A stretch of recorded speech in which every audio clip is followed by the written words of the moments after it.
Hello दोस्तों, immunisation classes में आप सभी का स्वागत। तो चलिए स्टार्ट करते हैं हम लोग बिहार दरोगा का प्रैक्टिस सेट। और आज हम लोग इसमें टेस्ट नंबर 6 का डिस्कशन करने वाले हैं। तो आप लोग वीडियो को पूरा देखिएगा। इस टेस्ट पेपर में आपका आंसर को पहले से ही हाईलाइट कर दिया गया है, तो हमें उम्मीद है कि आपको इससे कोई दिक्कत नहीं होगा। तो चलिए हम लोग वीडियो का स्टार्ट करते हैं। और वीडियो को स्टार्ट करने से पहले दोस्तों आप लोग वीडियो को लाइक कर दीजिए और चैनल पर नए हैं तो चैनल को सब्सक्राइब करना ना भूलें और इस वीडियो को अपने दोस्तों ग्रुप में शेयर जरूर करें। आप लोग वीडियो को शेयर नहीं करते हैं। और इसका पीडीएफ आपको हमारे टेलीग्राम चैनल पर मिल जाएगा, जिसका लिंक डिस्क्रिप्शन बॉक्स में दे दिया गया है। तो चलिए देखते हैं पहला क्वेश्चन में कहा गया है कि निम्नलिखित में से किस अधिनियम के द्वारा संवैधानिक निरंकुशता का सिद्धांत प्रवृत्त किया गया है। तो इसका जो सिद्धांत है संवैधानिक निरंकुशता, यह 1909 का भारत काउंसिल अधिनियम के तहत जारी किया गया था। 1909 ईस्वी का भारत शासन अधिनियम के तहत यह प्रवृत्त किया गया है। इस अधिनियम को मार्ले मिंटो सुधार अधिनियम भी कहा जाता है। अधिनियम को पारित करने के समय भारत का सचिव मार्ले था और वायसराय मिंटो द्वितीय था। 1909 ईस्वी के भारत शासन अधिनियम को भारत के लोकतंत्र का सर्वनाश करने वाला अधिनियम बताया था। यह महात्मा गांधी ने कहा था। के मुंशी का स्टेटमेंट था कि भारत शासन अधिनियम 1909 के अधिनियम ने भारत में उभरते लोकतंत्र का गला घोंट दिया था। 1909 अधिनियम के तहत ही सर्वप्रथम पृथक निर्वाचन की व्यवस्था किया गया था। आइए देखते हैं 1919 के बारे में। 1919 ईस्वी का भारत शासन अधिनियम की कुछ प्रमुख विशेषता यह है कि जब यह अधिनियम लाया गया था उस समय भारत का वायसराय चेम्सफोर्ड था और यहाँ का जो सचिव मॉन्टेग्यू था।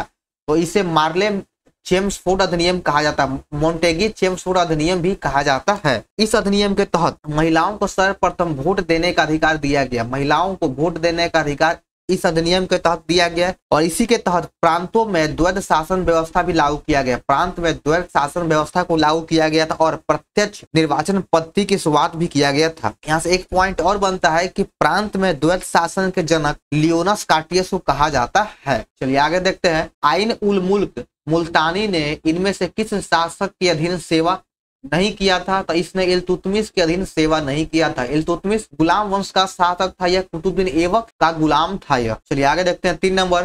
निम्नलिखित में कौन सी पर्वत श्रृंखला भारत में केवल एक राज्य में फैली हुई है।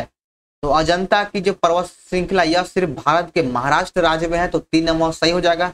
अरावली पर्वत श्रेणी यह राजस्थान, हरियाणा, कुछ दिल्ली में भी इसका क्षेत्र है। 4 नंबर दिया गया है कि ब्रिटिश साम्राज्य पूरी तरह से सड़ चुकी है, हर तरह से भ्रष्ट, अत्याचारी व हीन है। यह कथन किसके द्वारा दिया गया था। तो यह जो कथन है यह सिस्टर निवेटा के द्वारा दिया गया था। इन्होंने कहा था कि ब्रिटिश साम्राज्य पूरी तरह से सड़ चुकी है, हर तरह से भ्रष्ट, अत्याचारी व हीन हो चुका है। यह कथन सिस्टर निवेटा का था। अगला देखिए 5 नंबर। भारतीय संविधान के किस अनुच्छेद के तहत राज्यपाल को विधानमंडल के विश्रांति काल में अध्यादेश प्रख्यात करने की शक्ति है।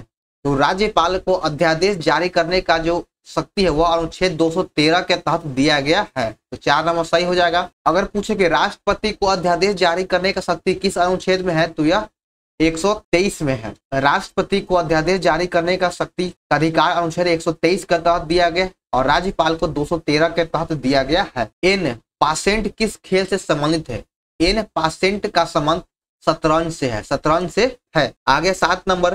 निम्नलिखित में कौन सी नदी चंबल में नहीं मिलती है। कौन सी नदी है जो चंबल नदी में नहीं मिलती है। तो वह बेतवा चंबल की सहायक नदी नहीं है। निम्नलिखित स्थानों में किस एक स्थान पर सिंधु घाटी सभ्यता से संबंधित विख्यात वृषभ मुद्रा प्राप्त हुआ है। तो वृषभ मुद्रा की प्राप्ति मोहनजोदड़ो से हुआ है। इसकी प्राप्ति मोहनजोदड़ो से हुआ है। निम्न में कौन सा टेस्ट एड्स के लिए किया जाता है। एड्स के लिए कौन सा टेस्ट होता है। तो एड्स के लिए पीसीआर टेस्ट होगा, रीपा टेस्ट होगा, करपास टेस्ट और एलिसा टेस्ट, ये सभी होता है। आमतौर पर एलिसा टेस्ट सभी लोग जानते हैं, लेकिन ये तीनों टेस्ट को भी याद रखिएगा। पीसीआर टेस्ट, रीपा टेस्ट और करपास टेस्ट, ये सब एड्स के लिए होता है। निम्न में से किस तत्व का सर्वाधिक समस्थानिक होता है। तो सबसे अधिक समस्थानिक पोलेनियम का होता है। पोलेनियम का सबसे अधिक समस्थानिक होता है। और अगर बात करें कि पोलेनियम के समस्थानिक की, तो इसके समस्थानिक 25 से ज्यादा होता है। 25 से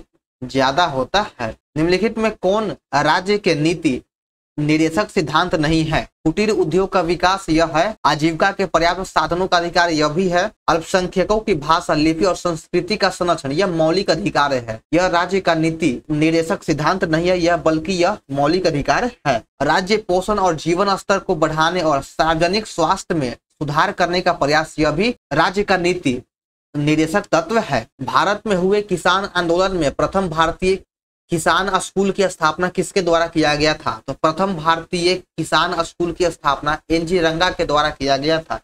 एनजी रंगा के ही द्वारा प्रथम किसान स्कूल का स्थापना किया गया है। भारत में मुद्रास्फीति के प्राकलन का सबसे प्रचलित माप क्या है?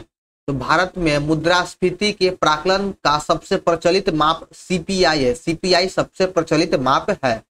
डायमेंटीना गर्त या खाई किस महासागर में है? तो यह हिंद महासागर में है, हिंद महासागर में स्थित है। 15 नंबर देखिएगा कि निम्नलिखित में से कौन सा विकल्प बंधनों की क्रियाशीलता के सही क्रम को दर्शाता है? बंधन की क्रियाशीलता को सही क्रम को दर्शाएगा तो वह है पहले एकल बंधन, फिर द्विबंधन, फिर त्रिबंधन। आगे 16 नंबर, कोरल रीफ या जीवाश्म पट्टी प्रायः कहाँ पाई जाती है? तो यह जो कोरल रीफ या जीवाश्म पट्टी है यह प्रायः कर्क व मकर रेखा के बीच तटीय क्षेत्रों में पाया जाता है। कर्क व मकर के बीच तटीय क्षेत्रों में पाया जाता है। राजपूताना मध्य भारत सभा का प्रथम अधिवेशन सन 1918 में कहाँ हुआ था? तो इसका जो प्रथम अधिवेशन 1918 में किया गया, इसका प्रथम अधिवेशन दिल्ली में किया गया था।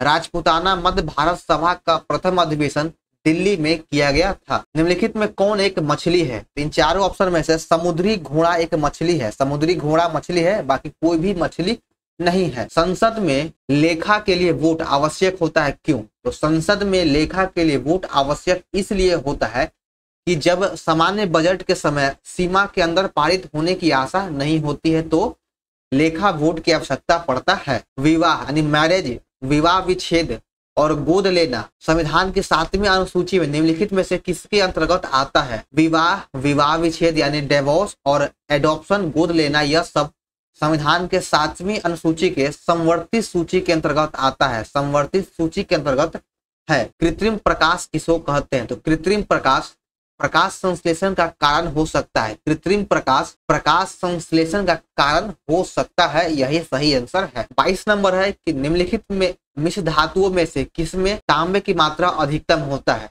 किसमें जो है तांबा की मात्रा सबसे अधिक है?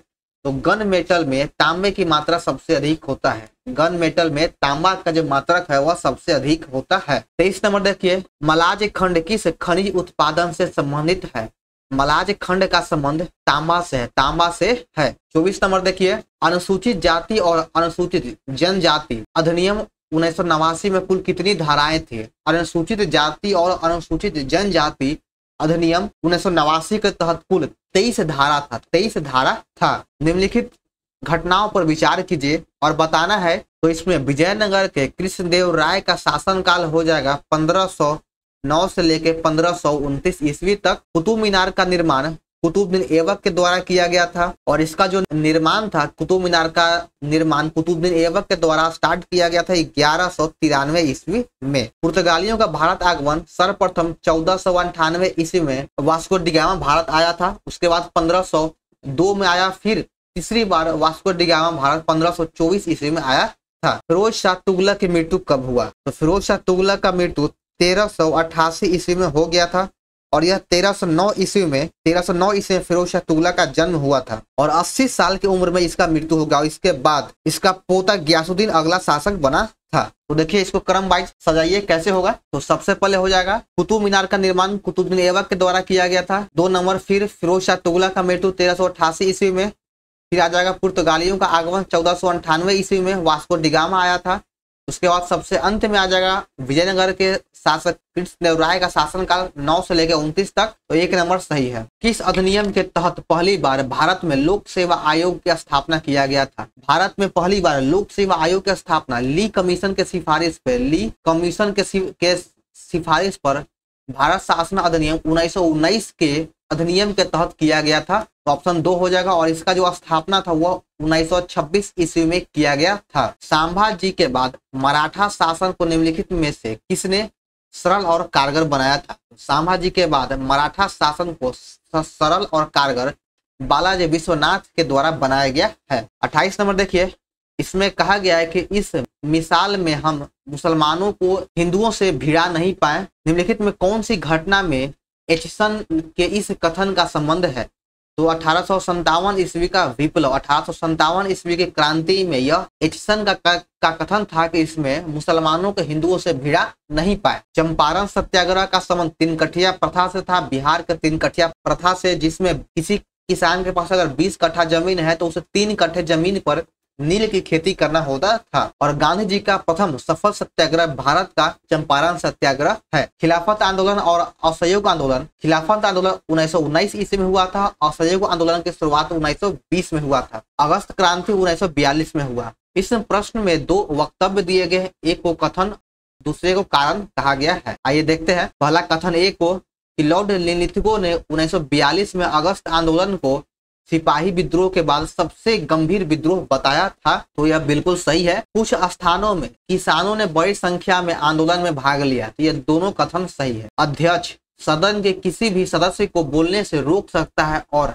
अन्य किसी सदस्य को बोलने दे सकता है, यह घटना क्या कहलाती है? तो यह घटना बैठक जाना कहलाता है, बैठक जाना कहलाता है, बैठ जाना कहलाता है। तो 4 नंबर सही है। तूफानी चालीसा के बारे में निम्नलिखित कथनों पर विचार कीजिए। तूफानी चालीसा, तो ये बड़ी शक्ति और स्थिरता से बहता है, बड़ी शक्तिशाली और स्थिरता के साथ बहता है, तो इसका यही कथन सही हो जाएगा। और इसमें ये देखिए कि इनकी जो दिशा है वह सामान्य तौर पर दक्षिणी गोलार्ध में उत्तर पश्चिम से पूर्व की ओर होता है और मेघाच्छादन, आकाश, वर्षा और खराब मौसम में इनके सामान्य तौर पर संबंध रहते हैं। तो ये तीनों हो जाएगा, बी सी डी हो जाएगा। इसका 2 नंबर होगा, 2, 3, 4 सही है। आगे देखिए 32 नंबर, निम्नलिखित में कौन से कथन सत्य है? इसमें सत्य कथन का पहचान करना है कि ध्वनि का वेग क्या होता है। तो ध्वनि का वेग सर्दियों के तुलना में गर्मियों में अधिक होता है, गर्मियों में अधिक होता है। और ध्वनि का वेग सबसे अधिक ठोस में होगा, उसके बाद द्रव, उसके बाद गैस में होता है। पौधों का सार्वभौमिक प्राकृतिक ऑक्सीजन क्या है?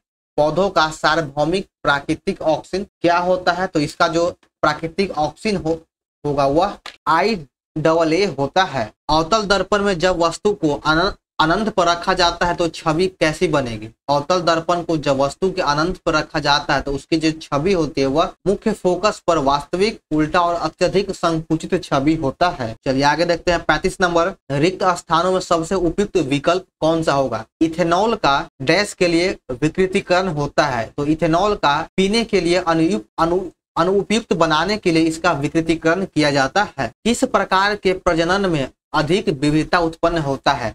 तो किस प्रकार के प्रजनन में अधिक विविधता उत्पन्न होता है? तो उसमें लैंगिक प्रजनन में अधिक अंतर पाया जाता है। भारत में आर्थिक उदारीकरण की शुरुआत कब से हुआ?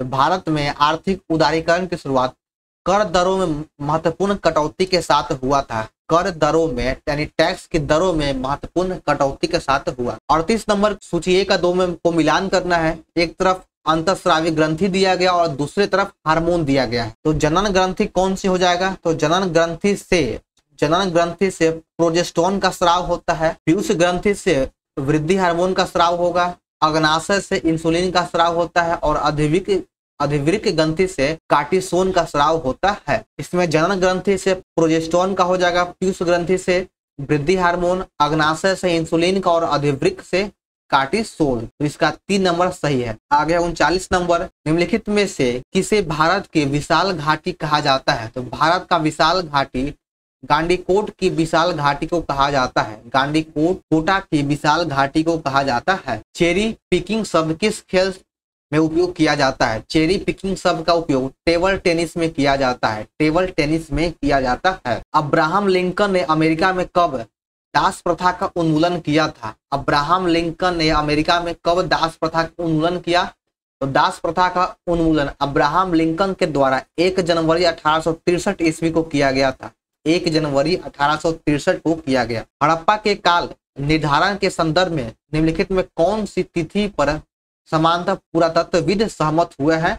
तो इसका जो सबसे मान्य तिथि है वह है 2600 से लेकर 1900 ईसा पूर्व के मध्य, लगभग यही तिथि मान्य है। 18वीं सदी के अंत चरण में राजा चेत सिंह ने अंग्रेजों के विरुद्ध विद्रोह किया था और यह किस क्षेत्र का शासक था? तो चेत सिंह बनारस का शासक था, बनारस का शासक था। निम्नलिखित राज्यों पर विचार कीजिए, अरुणाचल प्रदेश, हिमाचल प्रदेश और मिजोरम। निम्न राज्यों में से किस में उष्णकटिबंधीय आर्द्र सदापर्णी वन पाए जाते हैं? उष्णकटिबंधीय आर्द्र सदापर्णी वन अरुणाचल प्रदेश और मिजोरम, ये 2 राज्यों में पाया जाता है। शैतान का गोल्फ कोर्स नाम से प्रसिद्ध मृत्यु घाटी कौन सी है या कहाँ स्थित है? तो यह यूएसए अमेरिका में है।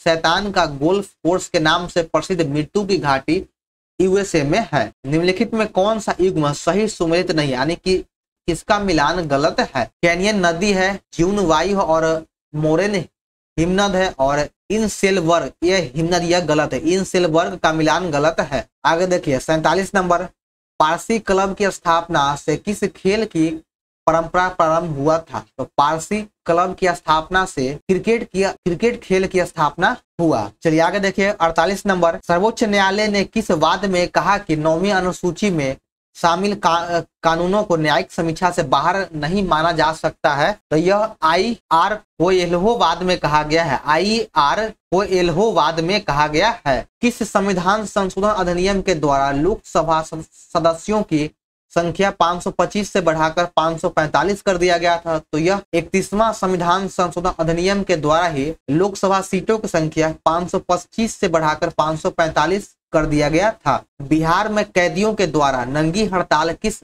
आंदोलन के दौरान किया गया था? नंगी हड़ताल सविनय अवज्ञा आंदोलन के दौरान किया या छपरा में किया गया था? नंगी हड़ताल छपरा में सविनय अवज्ञा आंदोलन के दौरान किया गया था। किस भारतीय भाषा को इटालियन ऑफ द ईस्ट कहा जाता है? Italian of the east Telugu भाषा को कहा जाता है, तेलुगु भाषा को इटालियन ऑफ द ईस्ट कहा जाता है। भूटान का राष्ट्रीय पक्षी का नाम क्या है? तो भूटान का राष्ट्रीय पक्षी काला कौवा है, काला कौवा भूटान का राष्ट्रीय पक्षी है। पाकिस्तान की कौन सी जनजाति वजीरी नृत्य नामक पारंपरिक नृत्य करती है? तो वह पश्तून, पश्तून जो है यह पाकिस्तान के वजीरी नृत्य नामक पारंपरिक नृत्य करती है। CH14 का सूत्र हाइड्रोकार्बन किसको दर्शाता है? तो यह हेक्सेन को दर्शाता है, CH14 हेक्सेन को दर्शाता है। मानव प्रजनन प्रणाली का कौन सा हिस्सा मां के रक्त से भ्रूण को पोषण प्राप्त करने में मदद करता है? तो यह गर्भनाल करता है। गर्भनाल वह भाग है जिससे मां के रक्त से भ्रूण को पोषण प्राप्त करने में सहायता मिलती है। यदि P बराबर 99 तो निम्नलिखित में से मान निकालिए। P का मान 99 है तो बस P की जगह आपको 99 रख देना है। 99 का स्क्वायर प्लस 3 गुना 99 प्लस 3। यहाँ पर आप ऐसे भी कर सकते हैं कि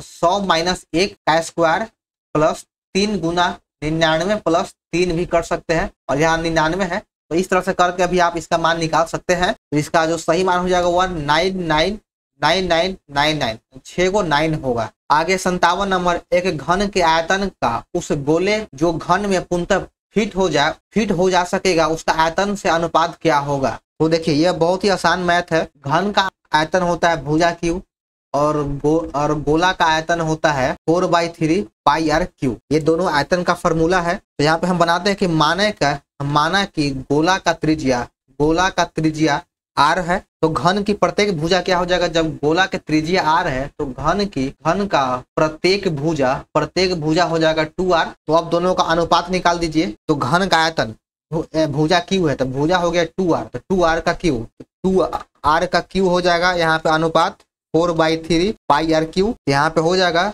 8r क्यू अनुपात 4/3 पाई आर क्यू। आर क्यू से आर क्यू कट गया, 4 दूना 8 हो जाएगा। तो यहाँ पे देखिए 3 दूना 6 और अनुपात पाई, 6 अनुपात पाई हो आंसर है। आगे 58 नंबर, किस सुल्तान को दिल्ली सल्तनत का द्वितीय संस्थापक माना जाता है? दिल्ली सल्तनत का द्वितीय संस्थापक बलबन को माना जाता है, बलबन को माना जाता है। अगर पूछे कि गुलाम वंश का वास्तविक संस्थापक कौन है तो गुलाम वंश का वास्तविक संस्थापक इल्तुतमिश को कहा जाता है। जब सूर्य का उन्नयन कोण 30 से 60 तक बढ़ जाता है तो खंबे की छाया 5 मीटर कम हो जाता है, तदनुसार इस खंबे की ऊंचाई कितनी होगी? ये हाइट एंड डिस्टेंस का प्रश्न है। तो देखिए इसका जो फिगर इस तरह से बनेगा, 30 डिग्री से 60 डिग्री उन्नयन कोण बना तो यहाँ पे 5 जो मीटर है 5 मीटर छाया कम गया। पहले छाया यहाँ बन रहा था, अब छाया यहाँ पे बन रहा है। इतना दूरी का मान 5 मीटर दिया गया है और ये हाइट निकालना है और हम टोटल यहाँ से यहाँ के दूरी x मान लिए हैं। तो सबसे पहले tan 30 लगाते हैं।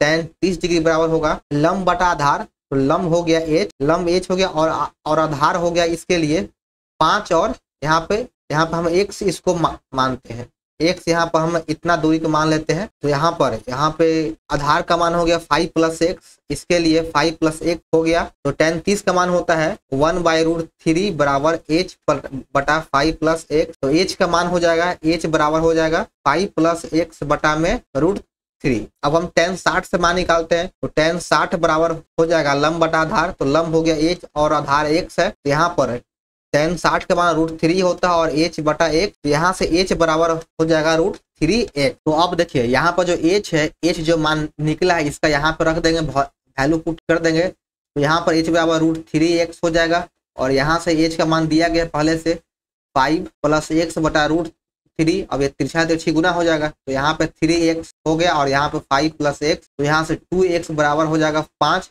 x का मान आ गया 5/2। अब h का मान निकालना है। तो h का मान यहाँ पर दिया गया है √3x। तो x के जगह मान रख दीजिए। तो 5√3/2 h का मान आ जाएगा। 1 नंबर सही है। थोड़ा सा यह लंबा है, आपको ध्यान देना पड़ेगा।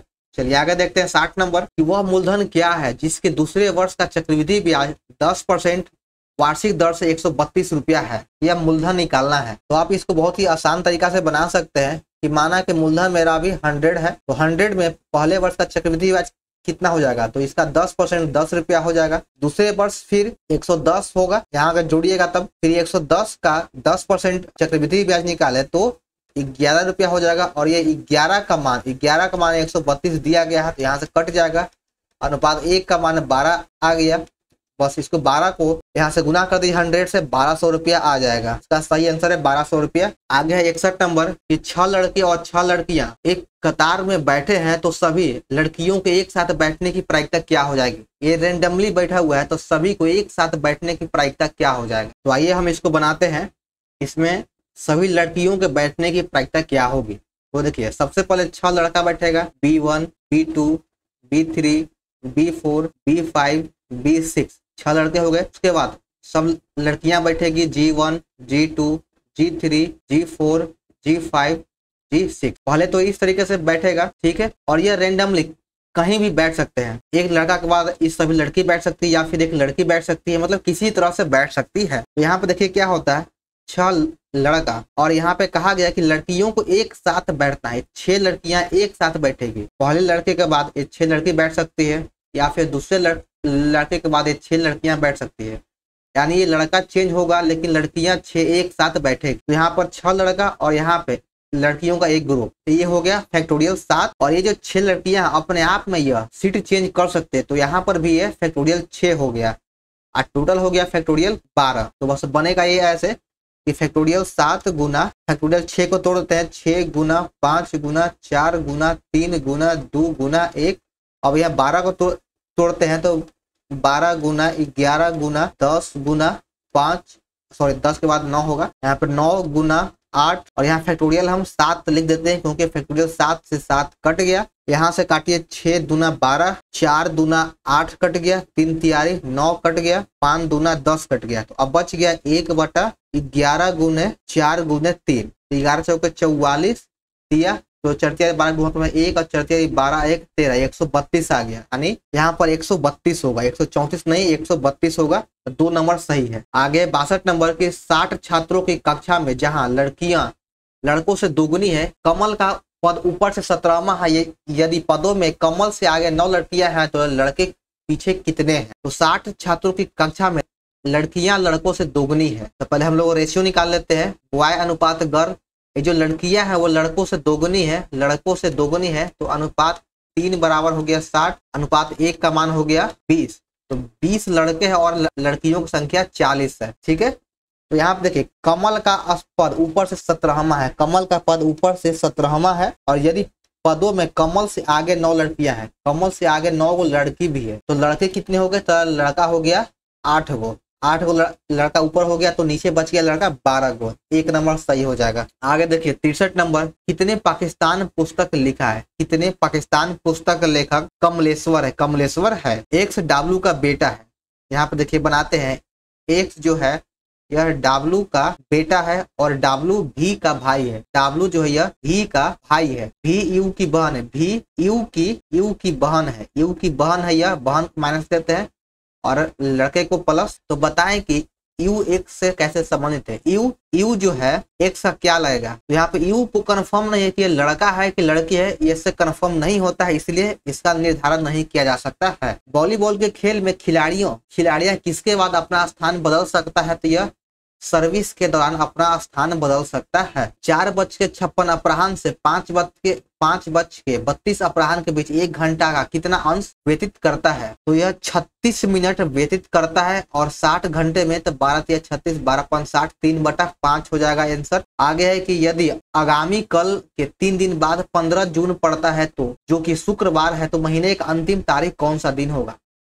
तो देखिए इसमें कहा गया है कि कल के 3 दिन बाद 15 जून पड़ता है, और ये जो शुक्रवार है यह कल का दिन दिया गया है, कल का दिन ही शुक्रवार है। और कल के 3 दिन बाद यानी पहला दूसरा तीसरा दिन 15 जून पड़ता है, और ये 15 जून के दिन सोमवार पड़ जाएगा। कल शुक्र हो गया, फिर शनिचर इतवार सोमवार, यानी 15 जून को पड़ गया सोमवार। तो 15×7 22 को भी सोमवार आएगा, 29 को भी सोमवार होगा, और 30 जून को हो जाएगा मंगलवार। तो मंगलवार इसका सही आंसर है। सल्तनत काल में किस शासक को न्याय का जंजीर का शासक कहा जाता था, तो न्याय का जंजीर इल्तुतमिश को कहा जाता है, इल्तुतमिश को कहा जाता है। अग्रहार के संदर्भ में निम्नलिखित कथनों में से कौन सा सही है, तो अग्रहार या ब्राह्मण को दी गई भूमि को अग्रहार कहा जाता था, ब्राह्मणों को दी गई भूमि को अग्रहार कहा जाता था। निम्नलिखित में कौन सी पहाड़ी पश्चिम घाट के अंतर्गत शामिल है, तो पश्चिमी घाट के अंतर्गत अन्नामलाई की पहाड़ी, नीलगिरी की पहाड़ी और कार्डेमम की पहाड़ी, ये सभी पहाड़ियां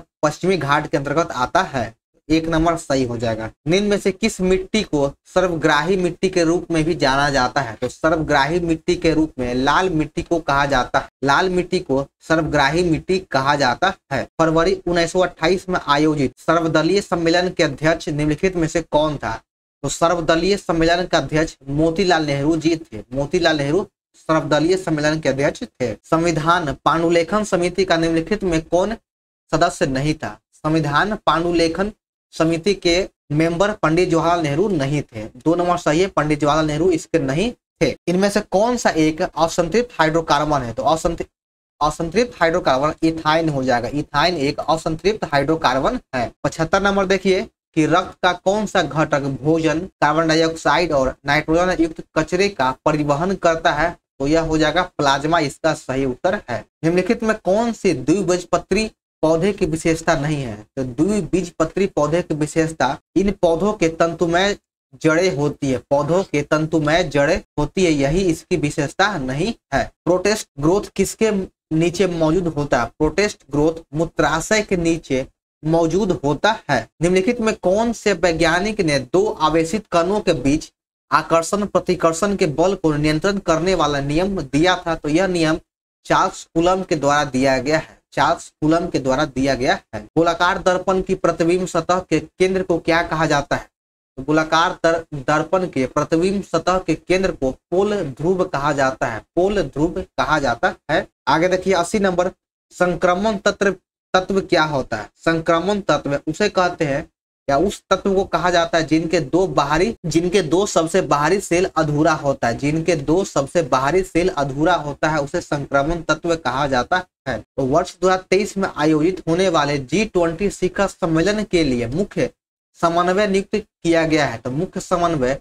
हर्षवर्धन श्रृंखला को नियुक्त किया गया है, श्रृंखला को नियुक्त किया गया है। ऑरेंज फेस्टिवल 2023 के तीसरे संस्करण का आयोजन कहाँ किया गया है, ऑरेंज फेस्टिवल 2023 के तीसरे संस्करण का आयोजन कोहिमा में किया गया, कोहिमा में ऑरेंज फेस्टिवल के तीसरे संस्करण का आयोजन किया गया है। आगे 83 नंबर, गोपीनाथ बारदोली पुरस्कार किस राज्य से संबंधित है, गोपीनाथ बारदोली पुरस्कार का संबंध असम राज्य से है, असम राज्य से है। निम्न में से किस राज्य के चावल की किस्म वाडा कोलम और सफेद प्याज को भौगोलिक संकेत GI टैग मिला है, तो GI टैग यह महाराष्ट्र का है, महाराष्ट्र यह प्रोडक्ट है, इसी को GI टैग दिया गया है। 29 जनवरी 2023 को नई दिल्ली में उद्यान उत्सव 2023 का प्रारंभ किसके द्वारा किया गया है, उद्यान उत्सव 2023 का प्रारंभ द्रौपदी मुर्मू के द्वारा किया गया है। आगे 86 नंबर, प्रतिवर्ष अंतर्राष्ट्रीय ई कचरा दिवस कब मनाया जाता है, प्रतिवर्ष अंतर्राष्ट्रीय ई कचरा दिवस 14 अक्टूबर को मनाया जाता है, 14 अक्टूबर को मनाया जाता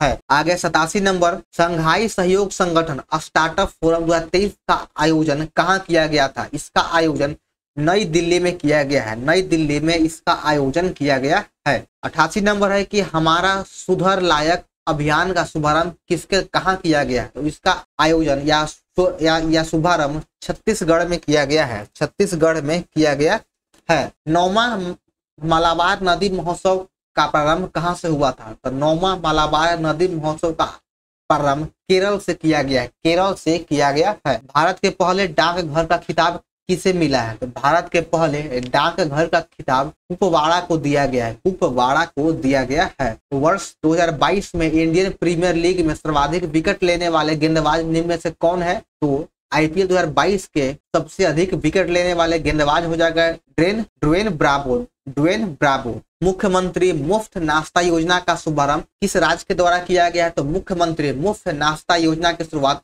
तमिलनाडु सरकार के द्वारा किया गया है। भारतीय रिजर्व बैंक नोट मुद्रण प्राइवेट लिमिटेड ने कहां पर वानिका नामक एक स्याही निर्माण इकाई की स्थापना किया है? तो इसकी स्थापना मैसूर कर्नाटक में किया गया है। मैसूर कर्नाटक में किया गया है। टाटा समूह के अग्रतास एनर्जी स्टोरेज सॉल्यूशन ने किस राज्य में लिथियम ईवी बैटरी प्लांट स्थापित करने का समझौता किया है? तो इसका समझौता गुजरात में किया गया है। गुजरात राज्य से किया गया है। भारत के सबसे बड़े निजी रेल कोच फैक्ट्री का उद्घाटन कहाँ किया गया है? तो भारत के सबसे बड़े निजी रेल कोच फैक्ट्री का उद्घाटन तेलंगाना में किया गया है। तेलंगाना में किया गया है। हाल ही में मैनुअल रोका बोट को किस देश की पहली महिला प्रधानमंत्री नियुक्त किया गया है?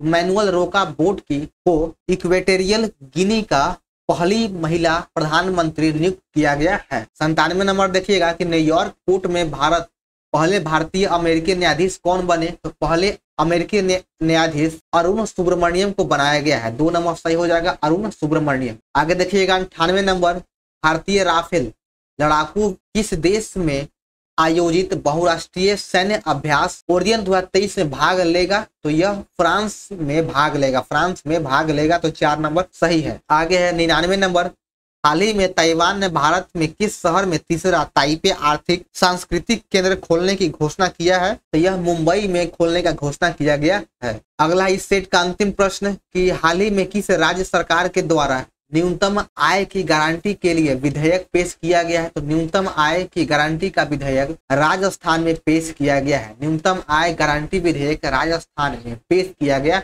है। तो चलिए दोस्तों, हमारा यहाँ पर सेट नंबर 6 समाप्त होता है। तो आप लोगों को वीडियो कैसा लगा कमेंट जरूर करें। पसंद आने पर वीडियो को लाइक और चैनल को सब्सक्राइब करना न भूलें। इस वीडियो को अपने दोस्तों ग्रुप में शेयर जरूर करें। तो चलिए मिलते हैं फिर नेक्स्ट वीडियो में। जय हिंद।